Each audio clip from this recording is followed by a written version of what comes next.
What are the drivers of enhanced risk management? How does organizational culture impact the managing of risk? What is the state of risk management maturity? And how can government agencies learn about how other sectors manage risk? Today, we'll explore these questions and much more with Professor Mark Beasley, Director of the Enterprise Risk Management Initiative within the Poole College of Management at North Carolina State University and co-author of the 2021 State of Risk Oversight Report, an overview of enterprise risk management practices. What prompted the research interest in this area and the state of risk oversight? And more importantly, with the survey that went into the report, how did you conduct the research? This study, as you said, is in our 12th year. So we, 2009, launched it in a partnership with the AICPA. And quite frankly, at that point, we were doing some work in some courses that we were actually hosting in partnership with them up in New York, where we were trying to walk people through some of the fundamental concepts. And the question from participants, quite frankly, was, gosh, what's everybody else doing? Where are they in the state of things? And ERM is, while I've been spending 20 years of my time on it, it's still a relatively new topic when you think about a lot of disciplines and paradigms. So everybody we found was asking us, what are my peers doing? So we thought, let's survey and ask. So that's where it started, of really trying to get some benchmark information about the state of risk oversight in all kinds of organizations. And so that's what launched the study. To your second question of, how do we go about it? We basically just ask people that are in risk management leadership roles or senior executive roles that would be knowledgeable of what their organizations are doing. So I think C-suite, or those that directly report to a C-suite individual, to just provide perspective through a fairly lengthy survey request that we launch out in the fall of each year. So we will launch this in late fall of 2020, asking people just to respond to a series of questions. I think we have over 40 different topic questions that are addressed in the survey, and they're responding with their organization's risk management in mind. And so we're asking them about the state of oversight in their entity where they are involved in the leadership. One of the aspects that you talk about in the recent report is, drivers for enhanced risk management. And I was wondering, what are those drivers across industries and organizations? And more importantly, what are the perceptions of the current risk environment? And as you said earlier, how has COVID impacted the managing of risk across sectors? Could you elaborate on that? Yeah. So, when you think about drivers, I like to sort of talk about it from the carrot and the stick perspective first. So let me start with sort of some of the drivers that have been more the stick, which I don't like that because, it has a more negative connotation. But, there have been a lot of drivers over the last decade for thinking about risk differently. And a lot of those drivers were more in the public company sector, but we all know that can have a trickle-down effect to all organizations. So some of the sticks were more of governance expectations, particularly being placed on boards. New York Stock Exchange, some governance rules in 2004, for example, made the audit committee in charge of risk management, and they were talking about risk way beyond financial reporting. It was all risk. And so that got a lot of NYSE entities beginning to think about it differently. And then you had disclosure requirements coming out of the SEC for public companies to disclose the board's role in risk oversight. So that got a lot of people saying, well, what are we going to say? We don't have any process. Well, what are we going to talk about in our proxy? Well, they had to put some stuff together. And then the credit rating agency started evaluating entities on their risk management. So, and then you could get into some of the federal sector. I think there were some OMB requirements that kicked in that had a budgetary sort of implications for ERM. But those are all sort of things that make me do it. And then in the financial, some of the regulated industries, you had regulators pushing for it. I like to focus on the carrot, however. The carrot is, it just makes good business sense. So I think now I'm hoping, my optimistic side is saying, I'm hoping that COVID has helped sort of illustrate the value proposition of thinking about risk more explicitly than just gut or ad hoc. In that, I think now I'm hoping people realize if I had more intelligence about risk affecting my business, I can use that strategically. So risk information is really good information, and it's just smart business. It just makes good business sense. So I think I'm hoping that that's going to drive that. Now, maybe back to a little bit of a carrot, a little bit of a stick. When you think about what has happened that's also driving it, is I think it's just reality, and particularly COVID. The volume and complexity of risk that entities face. We asked that question in our report, in our survey, and it's in our report, where the question is sort of, how do you perceive the volume of risk and complexity of the risk changing over the last 5 years? And that those that responded mostly to extensively was over 2/3, and that's the highest percentage we've had in the 12 years. So to me, that tells me what's driving some of this is they just sense that the past year, the amount of risk that they've had to face and manage is at all-time highs. And so they're like, we need to do something. And so, and they also, we had another question about to what extent has COVID changed your risk profile? And, a lot of it indicated pretty significantly. And that probably doesn't come to any surprise to your listeners, but it just sort of provides data that I think people are realizing the world is not getting simpler, and it's not going to. So either I face that reality and try to build a process to help me navigate in that world, or I put my head in the sand. And I sort of say, you choose. I would choose to think about it, but some others would say, I'll wing it as we go. Yeah, that's a wonderful perspective. I think you really nailed a lot of what's going on in terms of that area. But I'd like to, kind of jump ahead from the drivers, if you will, to another aspect of your report, and that is the really it's in the title in some respects. It's the state. What is the overall state of risk management maturity, and how did you obtain a sense for the current state of ERM maturity, and how organizations within your survey, for instance, how they have embraced it? We came at that question actually by asking several questions. So, when you do a survey, you're always worried about, will people interpret the question the way I'm wanting them to think about, are the words I'm using in my survey? Could I confuse them? So what we did is we asked it sort of multiple ways to sort of come up with what I would call a collage of answers to then draw an assessment of what's the state. So one of the questions we asked is just directly out.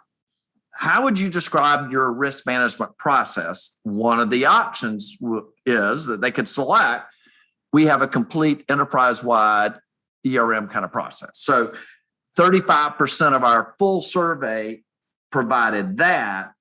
Now, if you're a larger entity, so large means revenues over $1 billion, you're at 56%. So we just directly asked, do you think your process is what would be described as a complete ERM process? So you get 35% on average for across the board. Now, just to give you some sense for, okay, that means 65% wouldn't say that. But in 2009, 12 years ago, that percentage that was 35% today was 9%. And we've tracked it every year. And it's just a slow, steady uphill that has happened. So it's trending up, but not skyrocketing, because we're only at 35%. So we thought, well, maybe people would say, I can't answer it that way because we don't have complete ERM. So we asked a different question. How would you describe the maturity of your risk management process? Do you think it's pretty mature and robust? And so we came at it that way, and the answer was roughly 28%. So we're not that far off from the 35% with that kind of question. Then we asked it another way. How would you describe your process? And so we gave them descriptors. And one of the descriptors was their process is systemic, repeatable, definable, sort of, there's something to point to. So if someone said, what is risk management? They could point to things they're doing. That was like 42%. And then another question is a little different, but it was another way to get at maturity. And that was, to what extent is it providing strategic value?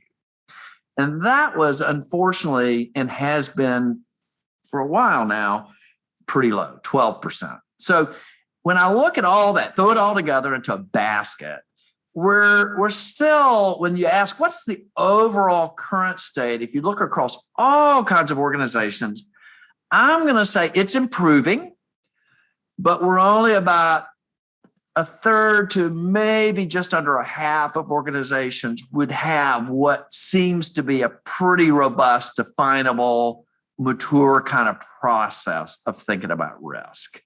And so I see that as improving, but with room to still improve more. Mark, while organizations have engaged in risk management activities for centuries, and the concept of ERM has only fully emerged within the last 2 decades, which you eloquently pointed out in the last segment. It's fairly, even in 20 years, it's fairly new. How do organizational culture and how does that culture impact the way risk is managed? And what are some of the key impediments or cultural barriers did you find from your study that organizations kind of hinder organizations from embracing ERM completely? Yeah, I like to refer to this as, in answering that, I like to say, culture is king when it comes to risk management.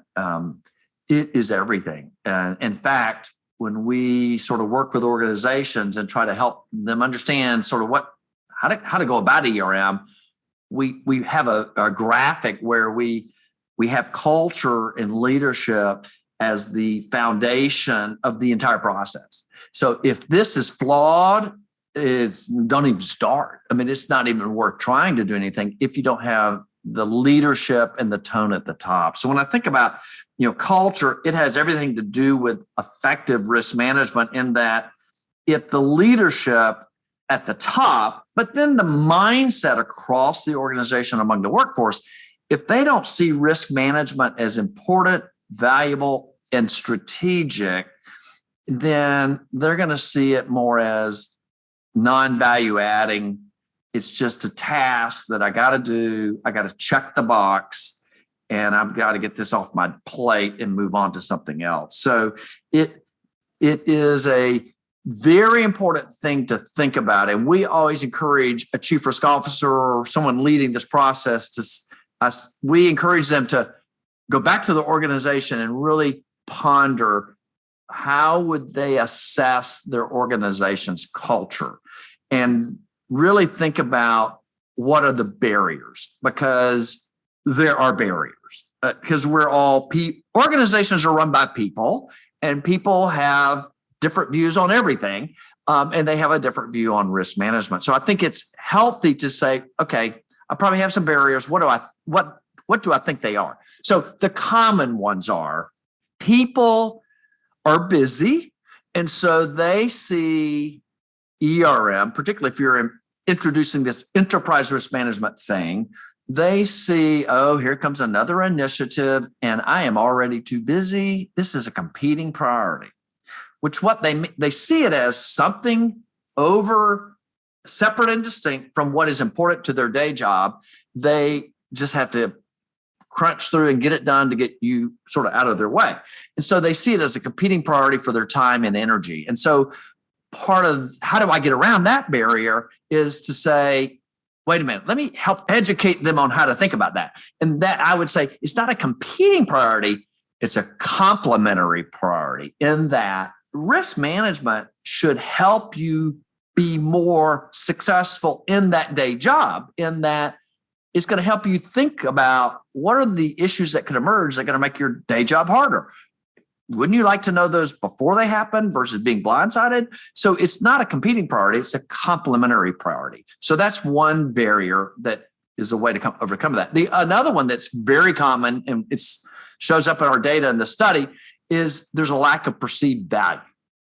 So sort of tied to the earlier one, but they just don't see the value of this. And so part of it is back to tying it to strategy. And so I think that becomes back to, well, the value should be in helping you pinpoint what it is important for you to be successful in. And then let's see how we can help you navigate things that could emerge that could affect that. So that's dealing with the value issue. The third barrier is we don't have enough resources. It's going to cost too much. So people hear this ERM thing and they think it's going to cost them, 20 new FTEs, headcounts, and a massive software system. And we're like, no, and no, it is not that. In starting out, it's more of let's work with existing people and let's get a conversation going. If we can get a conversation going at an enterprise level that's cross-functional, I've now started ERM. I don't have a single software and I don't have a chief risk officer, but I've gotten value because I've got people talking. So there's a cost perspective that people think there's a huge budget request to start ERM. And we're like, no, just start with a conversation. In 3 years, you might decide you need some FTE dedicated to it. But generally, that is usually realigning someone's role to not hire a new person necessarily, but maybe you're allocating a person someone time. So there are a lot of ways to get around that. But I think a lot of it is just awareness and understanding and keeping it simple. Sometimes I think entities have tried to implement a full-blown, robust, complicated system, and usually they do that for a while and back off because it didn't quite fit the culture. So I guess that's a long answer to your question, but it's still along those ends. So, Mark, you've mentioned chief risk officers, CROs, a couple of times. I was wondering, when you're designing and implementing a robust risk management process, it doesn't happen successfully without dedicated leadership. To what extent have CROs become relevant across organizations and industries? And what kind of role have CROs played in organizations' pandemic response?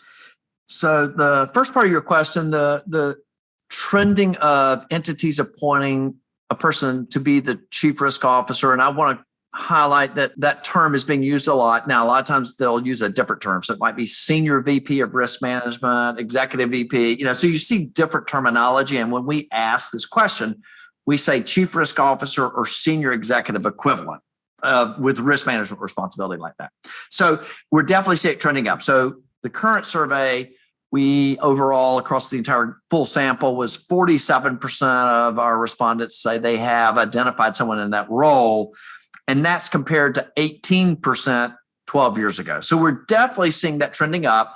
And when you look over the 12 years, it's pretty much a steady increase up to the 47%. Now, when you get into larger and then public, you see that number getting in the 60% range. So we're seeing that track up. For nonprofit and government, it's in the 40%. It's like 41% or something like that. So I definitely seeing it trending up. To your point earlier, I see value in pinpointing a leader to lead the process. It needs a champion of the process. They don't own the risk. Business leaders own the risk. The chief risk officers help to take the entity through a process and be sort of a leader, an advocate, a coach, an advisor, a consultant is a lot, and an aggregator of the enterprise view of risk.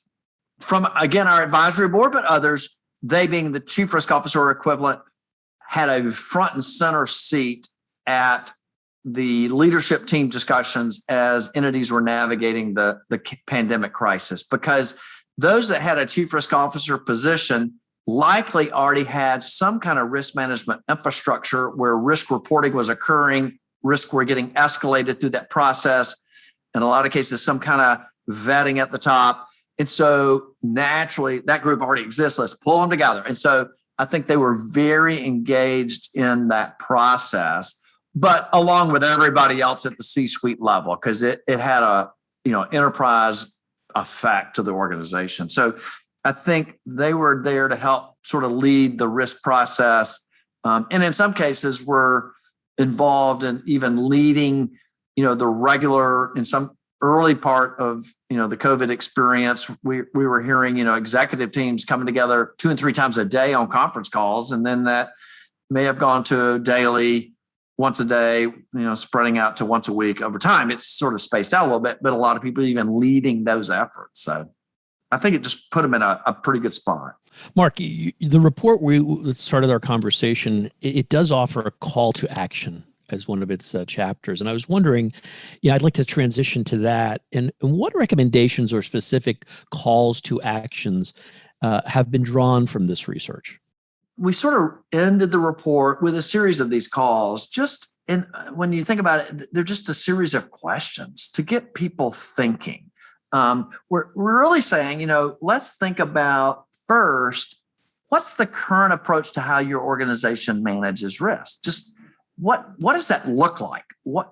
What's working well? What isn't working so well? How coordinated is it? And is it really helping the executive side of our organization really run this organization? Or are they not even asking for the information coming from risk management? So I think there's really an honest assessment of where is our risk management process from a value proposition and even a definable, can I even define what risk management is in our organization? The second sort of call to action is, do we have a good consensus understanding, particularly at the leadership level, of what the biggest risks are for our organization? I always like to get executive teams, and if I could, I would walk into an executive team meeting and say, before you talk, I want each of you to pull out a piece of paper and write down the top 5 biggest risks that will affect our success over the next 5 years. And I would say, I want you to do that individually. Don't share your information. And then I would want to collect their answers. And then I'd like to aggregate it because I want to find out, are they on the same page? If they're more in a consensus view, then I would say, well, you're doing something pretty well. But if I've got things all over the page, that tells me there's not a real good enterprise risk process because you're all working towards multitudes of risk and you're going in all kinds of directions. Is there any consensus of what's really the most important thing to be dealing with first? And then a third question is call to action is really question, is risk management providing any strategic value to running the business? Because it needs to. And if it's not, then we got to figure out how do I get it more integrated from a strategic lens? And so I think it's risk management, ERM ought to be one of your best strategic tools if it's designed right. It can be. But if people don't perceive it that way at all, then we want to rethink things. And then hopefully once it is doing the right things, are you getting the data to really help you manage risk proactively? Because the risk I've identified today will be different tomorrow. So what are the indicators to help me understand things are shifting? And do I have good, robust key risk indicators that will then feed me back around to the next cycle of thinking about risk? So it's a circular thing. And I always tell people, once you jump on the ERM merry-go-round, you're going to get dizzy because you're never getting off because risks are always going to change and you got to keep it going. This has been a special edition of the Business of Government Hour, exploring the state of enterprise risk management practices with Professor Mark Beasley, Director of the Enterprise Risk Management Initiative at the Poole College of Management, North Carolina State University, and co-author of the 2021 State of Risk Oversight Report. Subscribe, download, and listen to the entire interview at Podcast One, iTunes, or on your favorite podcast app. And as always at businessofgovernment.org.